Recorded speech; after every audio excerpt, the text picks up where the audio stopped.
اپنی ذات کا بت. تو بت شکنی ایمان کا لازمی جزو ہے. جس کے اندر یا باہر بت خانے ایگزسٹ کرتے ہیں وہ مشرک اور کافر تو ہو سکتا ہے، مومن نہیں ہو سکتا. اس بات سے ایگری کرتے ہیں؟ جی بالکل سر. ایسا ہی. جی سر بالکل ٹھیک ایسا ہی ہے. ٹھیک. تو اب یہاں پر جو حضرت ابراہیم علیہ السلام کا ان کے اپنے ذاتی کمال اور رشد کا ذکر کرنے کے بعد جو حضرت ابراہیم علیہ السلام کا پہلا کام ہے اپنی زندگی میں، اپنے معاشرے میں، وہ کیا ہے؟ بت شکنی. اچھا، اب یہاں پر اب ظاہر ہے کہ حضرت ابراہیم علیہ السلام کو ذاتی طور پر تو یہ مسئلہ درپیش نہیں ہے ہماری طریقے سے، کہ ہم تو اپنی پوری زندگی میں اپنے ہی بتوں سے لڑتے لڑتے زندگی تمام ہو جاتی ہے ہماری. تو اب یعنی کہ بطور پیغمبر، بطور حجت خدا، اب ان کا جو رسپانسبلٹی ہے وہ بت جو انسانیت میں نصب کر دیے گئے ہیں، انسانیت میں. اور میں انشاءاللہ اس پر جو ہے نا، جیسے آج میں نے آپ کو تھوڑا سا اس کا آئیڈیا دیا ایک گفتگو میں، ہم انشاءاللہ اس کو اچھے طریقے سے دیکھیں گے کہ یہ بت تراشی والا جو سلسلہ ہے نا، یہ کتنا پرانا ہے اور اس کے پیچھے مطلب کتنی ایک پوری آئیڈیولوجی ایگزسٹ کرتی ہے اس صنم تراشی اور صنم پرستی کے پیچھے. اور یہ وہ چیز ہے کہ جس سے کسی کو بھی وہ نہیں ہے، مفر نہیں ہے. میں اور آپ بھی اس میں پھنسے ہوئے.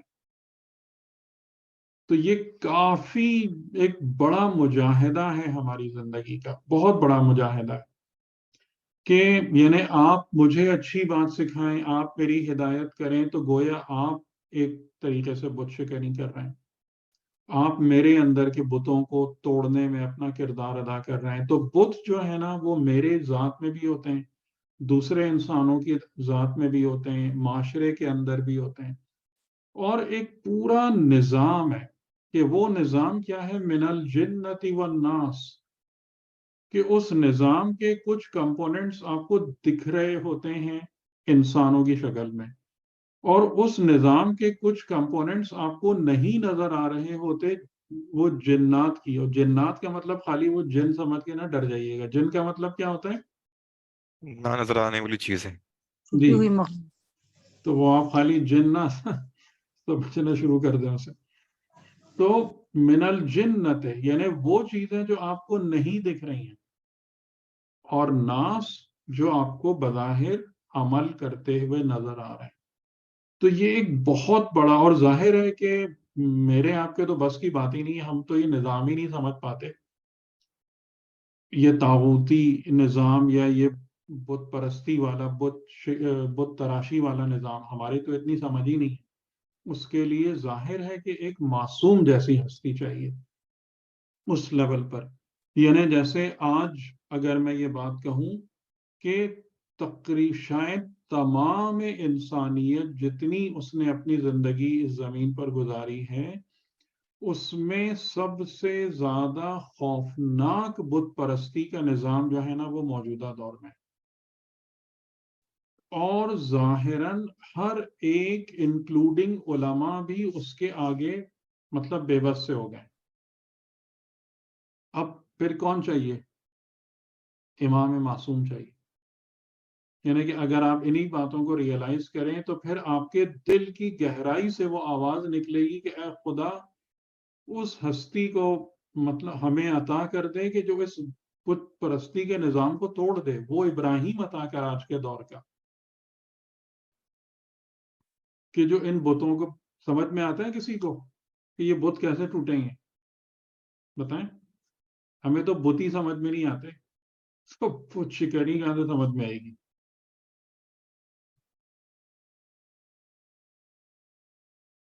جی آپ کا سوال یہ ہے کہ یہ بت کیسے ہم توڑیں گے؟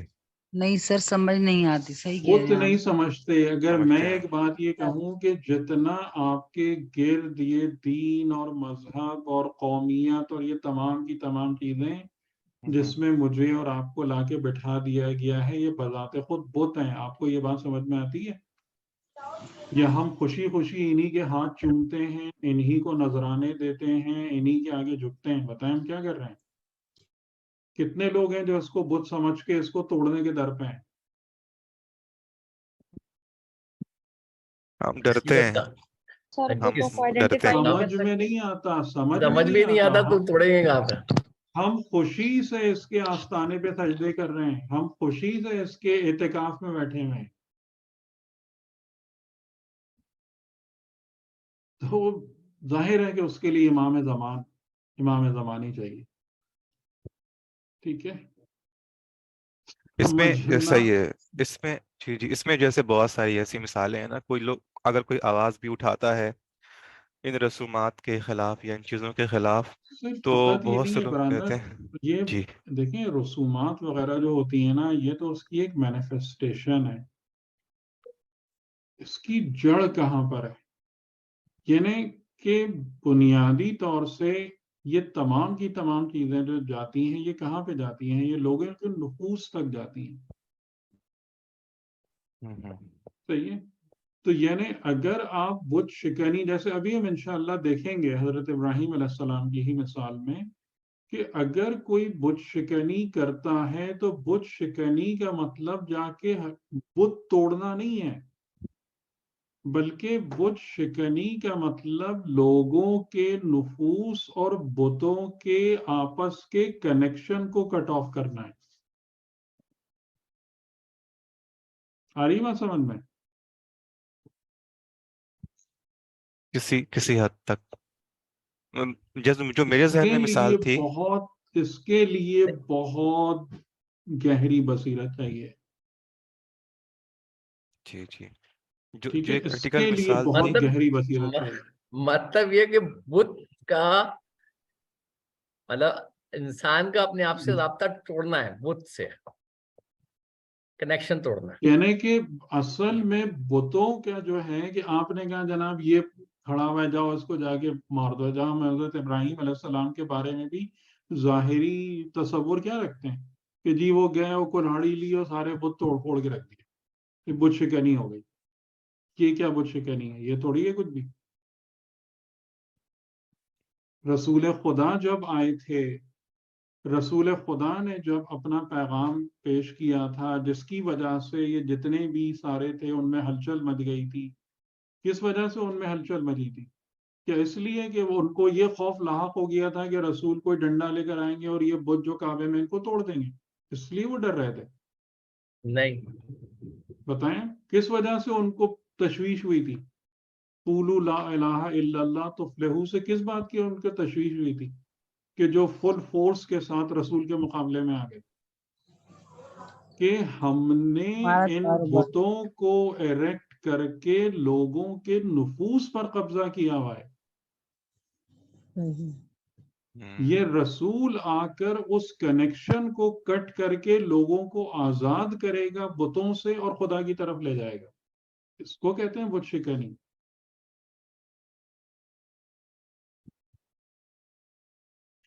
آ رہی بات سمجھ میں؟ جی بالکل ایسے ہی ایک مثال جو میرے ذہن میں تھی، ہم لوگوں کی چھوٹی سی. ہم جب سڑک پہ کھڑے ہوتے ہیں اور کوئی فقیر آتا ہے اور وہ پیسے مانگتا ہے اور کوئی نہیں دیتا ہے، نظر آتا ہے کہ بھائی یہ فیک ہے، ایسے ہی ہے، پروفیشنل ہے، نہیں دیتے ہیں تو وہ بتوا دینا شروع کر دیتا ہے. اچھا وہاں پھر زیادہ تر لوگ یہ ہیں کہ ڈر کے مارے کہہ دیتے ہیں کہ بھائی کہیں اس کی بتوا لگ نہ جائے. تو اندر شاید ہم اتنا خوف رکھتے ہیں. اچھا یہ مثال میں نے یہاں پر دی ہے، اور یہ مثال ہماری وہ سب جگہ پر فٹ ہوتی ہے کہ ہم جہاں نہیں بول رہے ہوتے نا کہ یہاں نہ بولے، ایسا نہ ہو ہم پہ فلانے کی مار پڑ جائے، عذاب آ جائے، یہ ہو جائے. تو وہ اندر نا ایک پورا نظام بٹھایا ہوا ہے خوف کا، وہ بھی وہ ہم خوف بہت ہی کا نظام ورک کیوں کر رہا ہے؟ جی سوال یہ ہے کہ وہ نظام ورک کیوں کر رہا ہے؟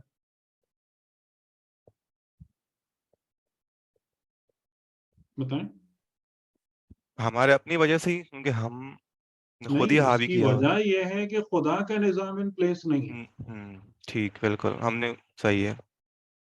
جو خدا کا نظام جو حقیقی قوانین زندگی پر مبنی ہے وہ ان پلیس نہیں ہے، تو اس کی جگہ اس نے پر کی ہوئی ہے اس فیک سسٹم میں. آپ کو سمجھ میں آ رہا ہے بت شکنی کہتے کس کو ہیں؟ بہت مشکل، بالکل نہیں، تو سمجھنا ہی مشکل ہے. تو جی وہی تو میں آپ سے کہہ رہا تھا کہ سمجھ ہی میں نہیں آئے گا بت پرستی کا نظام تو توڑنے کی بات تو بہت دور کی ہے. یعنی ہماری نظر میں کہ جا کے بس امریکن قونصلیٹ پہ دھاوا بول دو، پرچم گرا دو، جلا دو، جی بت شکنی طاغوت آ گیا.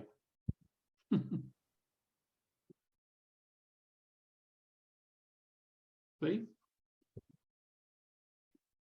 تو حضرت ابراہیم علیہ السلام وَتَاللَّهِ، اور خدا کی قسم، لَأَكِيدَنَّ، اور یہ لَأَكِيدَنَّ یہ تاکید بر تاکید ہے.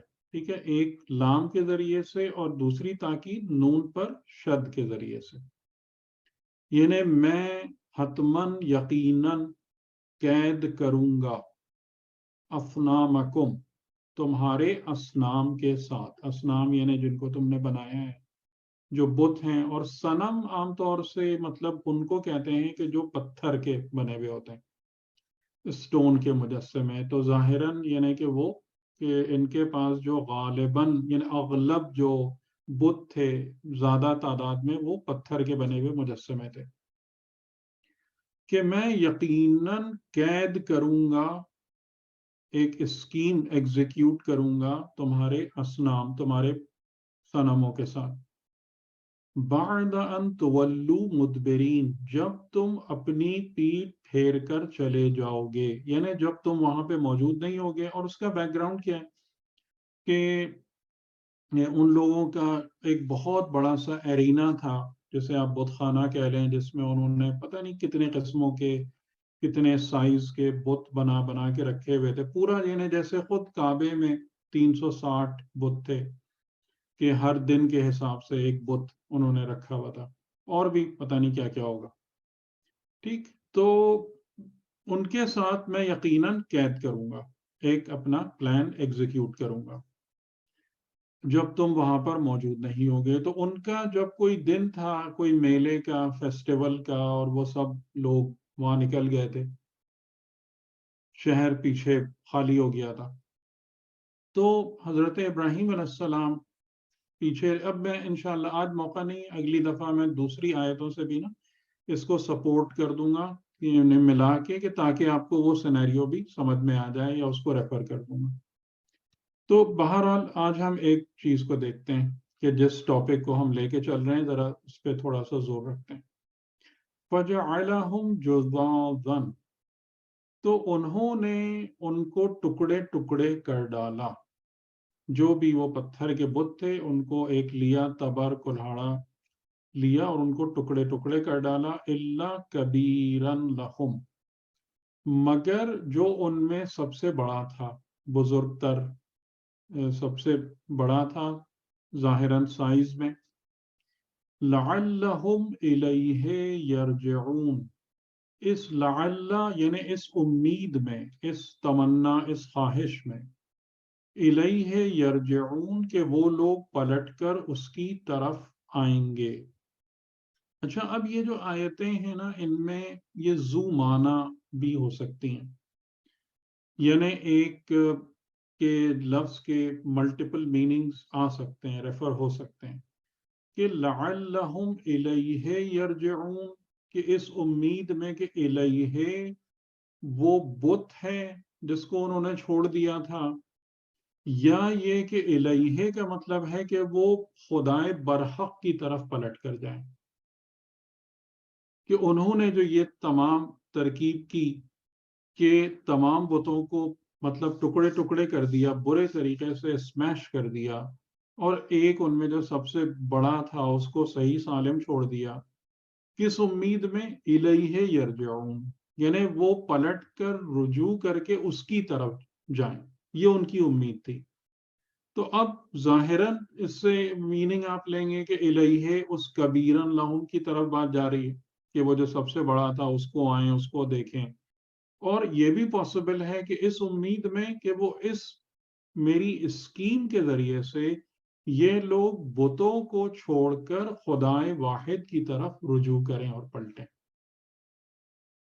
قالوا من فعل هذا بآلهتنا، جب وہ واپس آئے تو انہوں نے پھر، ظاہر ہے ان کے لیے تو اتنا اسٹونشنگ اور مطلب اتنا زیادہ شاکنگ یہ ایونٹ تھا کہ وہ تو عجیب سی حالت میں آ گئے. تو انہوں نے کہا من فعل ھذا بآلہتنا، کہ ہمارے آلہہ کے ساتھ، یعنی ظاہر ہے کہ ان کا ایک خدا نہیں تھا، یہ پلورل ہے، الہ نہیں ہے، آلہہ ہے، کہ ہمارے خداؤں کے ساتھ یہ کام، یہ فعل کرنے والا کون ہے، کس نے کیا یہ سب.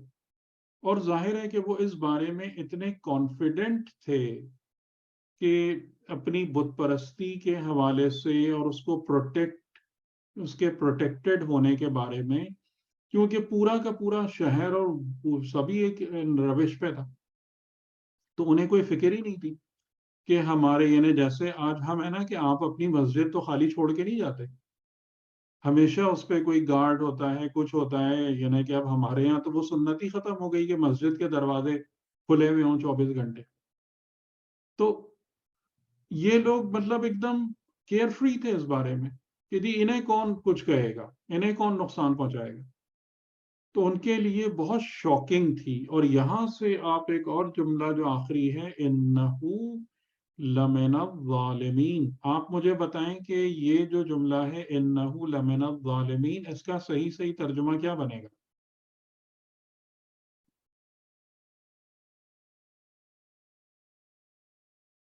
جی بتائیے. بے شک وہ حتمن، بے شک وہ ظالموں میں سے ہے. بے شک وہ یقیناً ظالمین میں سے ہے. تو اب اس کا مطلب یہ ہے کہ ظالمین کا کرائٹیریا ہر ایک کے پاس الگ الگ ہوتا ہی نہیں ہوتا. شہزاد صاحب؟ جی سر. جی ہر ایک کا الگ الگ ہے. تو خالی ظالم کہنے سے تو کام نہیں چلتا نا. نہیں اس کا مطلب یہ ہے کہ بت پرستوں کی نظر میں سب سے بڑا ظالم حضرت ابراہیم تھے. جی اس وقت ان کی نظر میں. ٹھیک، تو خالی ظالم ہونے سے کام نہیں چلتا. کس پر ظلم کر رہا ہے، کس کے حق میں ظلم کر رہا ہے، یہ بتانا ضروری ہے ساتھ. ٹھیک، صحیح کہہ رہے ہیں، بالکل صحیح کہہ رہے ہیں. ان کی تو نظر میں یہ تو بہت حضرت اہم بات ابراہیم نے یہاں پر ظلم کیا. سمجھ کہ یہاں پر وہ کہہ رہے ہیں کہ جس نے ہمارے خداؤں کے ساتھ یہ کام کیا یقیناً وہ ظالمین میں سے. انہیں کوئی شک نہیں ہے اس بات میں، اس کے ظالم ہونے کے بارے میں. تو یہاں پر کیا مطلب ہے کہ کیا اس کو ظالم مانا جائے گا ان کے اس بیان کے مطابق؟ ان کے ذہن میں تو ہے یقیناً. ٹھیک ہے، ان کو اسی کوئی طرح شک نہیں ہے، ان کی نظر میں پروفڈ ہے اس کا ظلم. ان کے ساتھ بالکل صحیح ہے. اس کا قالوا مطلب ہوا کہ ہر سمعنا، ذہن میں ایک ظلم کا، ایک ظالم کا کانسیپٹ الگ ہے. الگ. ٹھیک ہے، تو فقط لفظ ظلم سے نہیں ظالم کا تعین ہوتا. میں آپ کو یہ سمجھانا چاہ رہا ہوں. بالکل صحیح. قالوا سمعنا، تو پھر انہوں نے کہا، یعنی اب یہ دو قالو ہیں، تو اس کا مطلب یہ ہے کہ جب لوگ وہاں پر جو ان کا مجمع لگا ہوا تھا تو اس میں تھوڑی سی کیا ہونے لگی، یعنی جیسے ہوتا ہے نا گروپس ہوتے ہیں، کچھ لوگ ایک بات کہہ رہے ہوتے ہیں، کچھ دوسری بات کہہ رہے ہوتے ہیں. تو ایک ان میں سے گروپ نے کیا کہا، وہ اوپر والا جملہ کہ ہمارے خداؤں کے ساتھ یہ کام کس نے کیا، وہ یقیناً ظالمین میں سے. تو اس کے جواب میں کچھ اور بولے قالو، یعنی یہ ناٹ دا سیم پیپل، لیکن اب اس کے جواب میں کچھ لوگوں نے کہا سمعنا، ہم نے سنا ہے. فتن، فتح کس کو کہتے ہیں؟ فتح، یہ معنی تو آپ کو پتا ہونا چاہیے. جوان کو کہتے ہیں. کون سے جوان نوجوان. ہاں، لا فتح ٹھیک ہے، اللہ علی کا جو نوجوان، ہے نوجوان. نوجوان. صحیح، ٹھیک ہے. یعنی جیسے اگر نئی لڑکی ہے تو اس کو دوشیزہ کہا جاتا ہے اردو میں، کہ وہ ایک فرق کرتے ہیں نا، دوشیزہ خاتون، لڑکی. تو وہ اس میں کہ اگر ینگ گرل ہے تو وہ لڑکی کہلائے گی، اس کے بیچ میں بالکل نئی نئی جوانی ہے، 15 16 17 18 سال، ایک ورڈ ہے، پھر خاتون ہے. تو اسی طریقے سے جو بالکل ینگ لڑکا ہو، تو اس سے آپ کو کیا پتا چل رہا ہے؟ حضرت ابراہیم کی ایج کے بارے میں کچھ سمجھ میں آ رہا ہے نا؟ ہاں مطلب وہ ایک نوجوان تھے. نوخیز نوجوان، مطلب نوجوان، اور یہ ایک بالکل ینگ لڑکے کی ایج میں ہے. ٹین ایج والی. ہاں. سمعنا فتى يذكرهم يقال له ابراہیم. اس کا کوئی ترجمہ کرے آپ میں سے؟ یہ مزیدار سینٹنس ہے.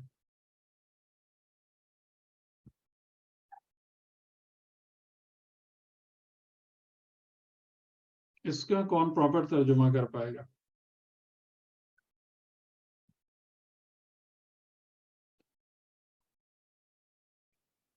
یذکرہم.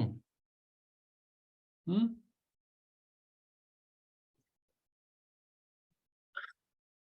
جی.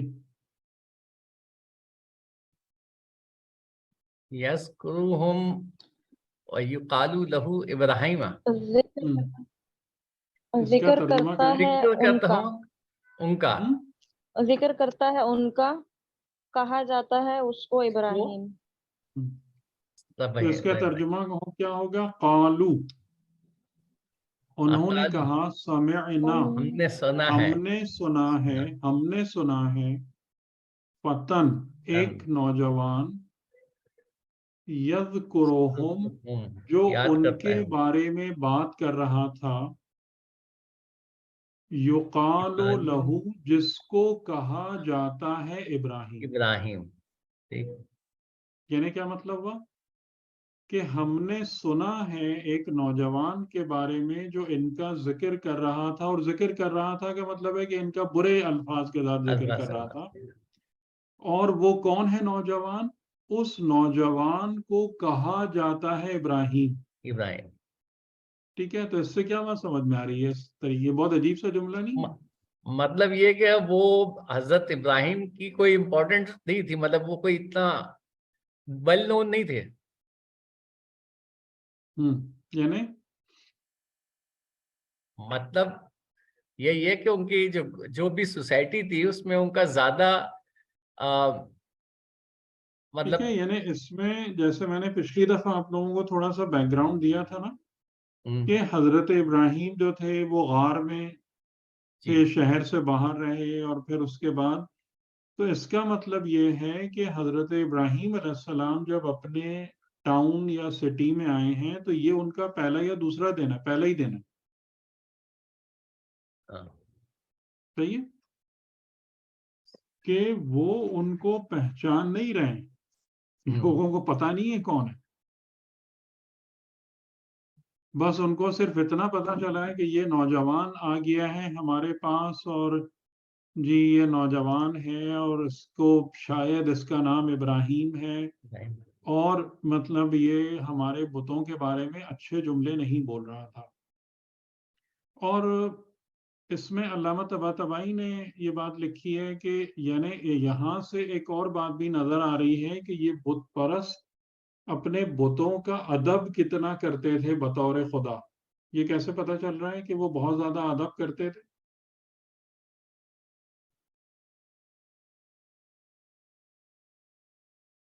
نہیں، انہوں نے ظالمین کے بارے میں جو بات کی ہے.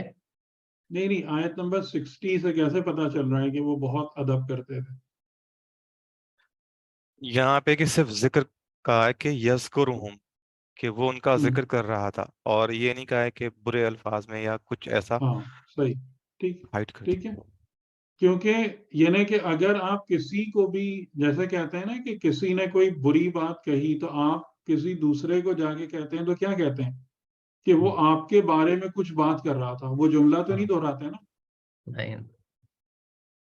اور اگر ادب نہیں ہے تو آپ وہ اس کے منہ پہ بول دیں گے وہ آپ کو یہ بول رہا تھا. ٹھیک. تو اس میں آپ دیکھ رہے ہیں کہ قرآنی آیتوں میں جب آپ غور کرتے ہیں تو کتنی ساری باتیں اس کے اندر چھپی ہوئی ہوتی ہیں. یہ بات جی ریئلائز کر رہے ہیں؟ جی یہاں پہ ایک کہ سوال دیکھیں ایک صرف جو لہجہ ہے قرآن کا، قرآن صرف اپنے لہجے سے کتنی ساری فگریٹو ڈیٹیلز مجھے اور آپ کو بتا رہا ہے کہ اس جی جی آیت سے ہم کو یہ بات پتہ چل گئی حضرت ابراہیم بہت ینگ مین تھے، اس سے ہمیں یہ بات پتہ چل گئی کہ حضرت ابراہیم کا اپنے قوم کے ساتھ انٹریکشن کی یہ بالکل بگننگ تھی، سے پہچانتے نہیں تھے، خالی ایک ویگ سا انٹروڈکشن تھا ان کے بارے میں۔ یہاں سے ہم کو یہ بات بھی پتہ چل گئی کہ وہ لوگ جو تھے وہ اپنے خداؤں کے بارے میں بہت زیادہ عقیدت مند تھے اور بڑے ادب سے ان کے ساتھ رہتے تھے۔ ٹھیک ہے، یہ سب نظر آ رہا ہے نا یہاں پہ؟ جی بالکل، یہاں پہ ایک اور چیز بھی نظر آئی کہ نارملی جی یہ ہوتا ہے کہ جب وہ چھوٹا بچہ ہوتا ہے یعنی کہ ینگ، جی اور وہ کوئی کام کرتا ہے تو ایسے کہتے ہیں کہ فلانے کے لڑکے نے یہ کام کیا ہے یا اس کے بیٹے نے، تو اس کو ڈائریکٹلی نہیں کرتے ہیں، اس کے فادر یا اس کے گارجین کو وہاں پہ بتاتے ہیں۔ یہاں پہ ڈائریکٹ حضرت ابراہیم کا یا آزر یا ان کے والد ہاں کا نام نہیں ہے ظاہر ہے کہ کیونکہ آزر کا تو نون کوئی نہیں اس میں تھے، رول نہیں تھا نا۔ جی یعنی وہ نون نہیں تھے اتنے زیادہ وہاں پہ، کیونکہ آزر کا کون؟ رول اس طرح سے، نہیں کیونکہ نہیں، میں ہم کہہ رہا ہوں کہ جی آزر تو اس حوالے سے کہ آزر تو تھا ہی بت تراش، ہاں یہی اس بات کے ہے۔ بارے میں کون گمان کرے گا کہ وہ بت توڑ دے گا؟ تو یہ کیوں نہیں کہا کہ آزر کے بیٹے نے یہ کام کیا، کیونکہ ایک آدمی جو بت ہی بناتا ہے اور اسی کے بیٹے نے ہی یہ کام کر دیا ہے، تو نارملی یہ ہوتا ہے کہ فلانے صاحب جو خود یہ نہیں، کام کرتے تھے۔ اس کے وجہ جو ہے نا وہ یہی جی ہے کہ انہوں نے حضرت ابراہیم کو جی جی ان بتوں کے بارے میں بات کرتے ہوئے جو اوپر ہے کہ تم بھی اور سب گمراہ ہیں، تم اور تمہارے آباء و اجداد سمیت، تو انہوں نے بات کرتے ہوئے سنا تھا نا، تو ظاہر ہے کہ کسی اور پرسنالٹی کی طرف وہ بات نہیں جائے گی۔ ٹھیک ہے، یعنی اور وہ ان کا حضرت ابراہیم صحیح ہے، علیہ السلام جو ٹھیک ہے ہیں وہ یعنی ان اے وے ایک انڈیپینڈنٹلی ایکٹ کر رہے تھے اگینسٹ ایوری ون، ٹھیک ہے کہ ان کا جو طریقہ اور رویہ اور سنت تھی وہ کسی سے بھی میچ نہیں کر رہی تھی، تو گھر خاندان تو بیچ میں آنے کی کوئی بات ہی نہیں تھی۔ ٹھیک ہے۔ اچھا، اوپر والی آیت میں لیمنس لیمنس لمن الظالم۔ لیمنس ظالمین، تو یہاں پہ ایک گروپ کی طرف اشارہ کیا گیا ہے، ظالمین، وہ ظالمین میں سے ہے۔ ظالمین میں سے تو ہے۔ تو اس کا مطلب یہ ہے کہ بت پرستوں کے نزدیک یا اگینسٹ اس وقت کوئی گروپ موجود تھا جس کو وہ اپنا اینٹی سمجھ رہے تھے، اور اس کو کہتے کہ یہ اس ہمارے اینٹی گروپ میں یا سے ہے۔ اس سے زیادہ جو بات سمجھ میں آتی ہے وہ یہ سمجھ میں آتی ہے کہ ان کی نظر میں ظلم اور عدل کا ایک کرائٹیریا تھا اچھا کہ جو اس بت پرستی کے کام میں انوالو ہے، اس کے ساتھ لگا ہوا ہے، وہ عدل پر ہے، حق پر ہے، اور جو بھی اس کے اگینسٹ ہے اور اس کے مخالف سمت میں جاتا ہے وہ ظالم۔ اور اس سے بڑا ظالم کون ہو سکتا ہے کہ جو بتوں کو نہ مانے تو ایک الگ بات ہے، وہ بت توڑنے پر آ جائے، اس سے بڑا ظالم کون ہو سکتا ہے؟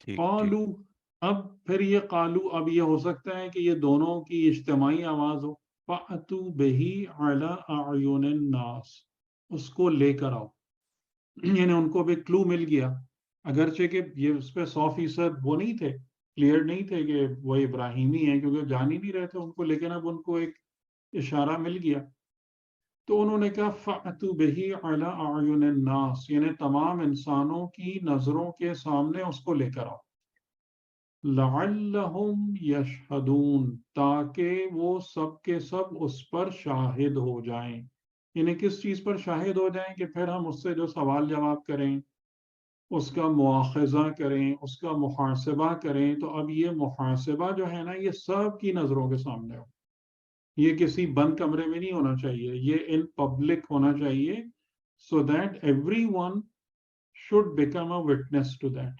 اب آپ یہاں پہ دیکھ رہے ہیں کہ یعنی اس سے جو ہے نا یہاں بھی ہمیں اپنے دور کی بڑی چیزوں کو سمجھنے میں مدد ملتی ہے کہ آپ اس بات کو دیکھ رہے ہیں کہ اگر آپ خالی بت پرستی نکال دیں بیچ میں سے، تو ان کے جتنے بھی جو یہ باتیں کر رہے ہیں سب کی سب بالکل مناسب اور عقل والی باتیں کر رہے ہیں، ایسا ہے یا نہیں؟ صحیح ہے, ٹھیک کہہ رہے ہیں, ہاں صحیح بالکل کہہ رہے صحیح ہیں ہے, نا ہاں کہ بالکل. وہ کہہ اگر رہے ہیں بھائی کہ کوئی ظالم ہے اور کسی ہاں نے ظلم کیا ہے تو اس کو کسی کونے خدرے میں لے جا کے سزا نہیں ہونی چاہیے. ہاں پبلک کے سامنے اس لے کو گئے. لے کر آؤ, پبلک کے سامنے لاؤ, اس کو سب لوگ وٹنس ہوں, سب کی نظروں کے سامنے اس پر مقدمہ چلے. تو آج کل بھی آپ یہ دیکھتے ہیں کہ جو مطلب لوگ ہیں, حکومتیں ہیں ادھر ادھر کی, ان کو آپ کو اگر آپ دیکھیں گے نا تو 90% باتیں آپ کو لگے گا یہ بالکل صحیح بات کر رہے ہیں.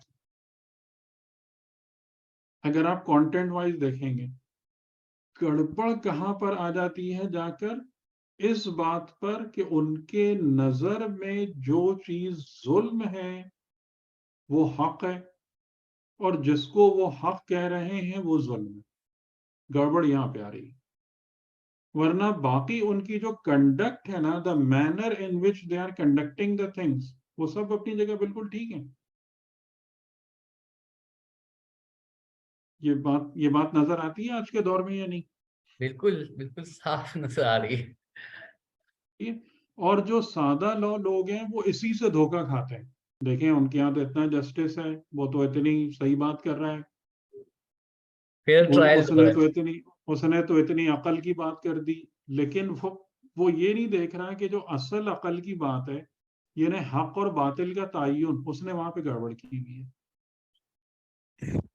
اچھا, اس میں یہ ٹرائل والی بات ہے نا, وہ تو ٹھیک ہے, لیکن ایک اور چیز بھی لگ رہی ہے. پہلے والی آیت میں کہا تھا کہ وہ ذکر کرتا ہے برے الفاظ میں, یعنی ہمارے بتوں کے بارے میں, لیکن کچھ لوگوں نے یہ رپورٹ کیا تھا, سب اس بارے میں نہیں جانتے تھے. تو اگلی آیت میں کہا ہے کہ ٹھیک ہے, ذرا ان کو لاؤ اور ہم دیکھیں کہ وہ ہمارے سامنے بھی وہ ذکر کرتا ہے برے الفاظ میں, تاکہ ہم سب شاہد ہو جائیں کہ ہاں وہ تو مطلب برا اب بول. اس سے ہم سوال جواب کریں گے. جی ٹھیک ہے, سوال جواب کریں گے, اور اس سوال جواب پر سب لوگ گواہ بنیں سب کی نظروں کے سامنے. ٹھیک ہے, کہ اس کا کیا پوائنٹ آف ویو ہے ہمارے بتوں کے بارے میں. یعنی کہ یہ کس نے کیا, انہوں نے کیا نہیں کیا, مطلب پوائنٹ آف ویو اچھا کی تو انہیں مسئلہ نہیں تھا, یہ اچھا کام کس نے کیا, یہ مین پرابلم تھی. قالوا ٹھیک. أأنت فعلت هذا بآلهتنا یا ابراہیم. اب انہوں نے ان سے کہا, ظاہر ہے جب حضرت ابراہیم کو پکڑ کے لایا گیا وہاں پر اس مجمع کے سامنے, تو اب وہ بولے, یعنی قالو ایک نہیں, سب نے ان سے سوال کیا, أأنت کیا تم ہو, فعلت یہ فعل جس نے فعل کیا, ہاذا یہ فعل, دس ورک, بآلہتنا ہمارے آلہہ کے ساتھ, یا ابراہیم اے ابراہیم. صحیح. اور یہاں پر اس میں جو اصل زور ہے یہ جملے میں, اس میں جملے سے کیا سمجھ میں آ رہا ہے کہ اصل زور کس پر ہے؟ ابراہیم پر زور ہے, ابراہیم تم پر. پر زور ہے, اچھا, فعل پر ابراہیم. زور بعد میں آ رہا ہے. ہاں ٹھیک ہے, یعنی you who have done this to our gods, you پر اصل زور ہے. ٹھیک ہے, کہ تم ہو کہ جس نے یہ کام کیا ہے ہمارے خداؤں کے ساتھ, یا اور ابراہیم کا نام سب سے آخر میں. قال بل فعلہ کبیرہم. اب یہ جملہ جو ہے نا, ظاہر ہے اس قسم کے جملے سے بعض اوقات ہم لوگوں کو بھی ایک تھوڑی پریشانی ہوتی ہے کہ یہ یعنی کہ پیغمبر جو ہیں وہ بھی غلط بیانی کر رہے ہیں, یہ کیا کر رہے ہیں. قال بل فعلہ, حضرت ابراہیم نے کہا بلکہ فعلہ, اس کو کیا ہے, اس کو فعلیت میں کون لایا ہے, کبیرہم, جو ان کا سب سے بڑا ہے, کبیرہم ھذا. ٹھیک ہے, اس کا جو سب سے بڑا ہے, فاسألوہم. اب وہ اس کے بعد انہوں نے کیا کہا, فاسألوہم, ان سے پوچھو, چھو ان کانوں ان سے اس سے نہیں. کتنے بت بچے تھے وہاں پر, ایک, ایک. ہاں لیکن فاسألو کے ساتھ فاسألو ہو نہیں ہے کہ اس سے پوچھو کہ اس نے ان کو کیوں توڑ دیا. فاسألوہم, ان سے پوچھو کہ ان کو کس نے توڑ دیا. آ رہی ہے بات سمجھ میں؟ یہ بہت ہوں. بالکل بالکل زبردست. ٹھیک.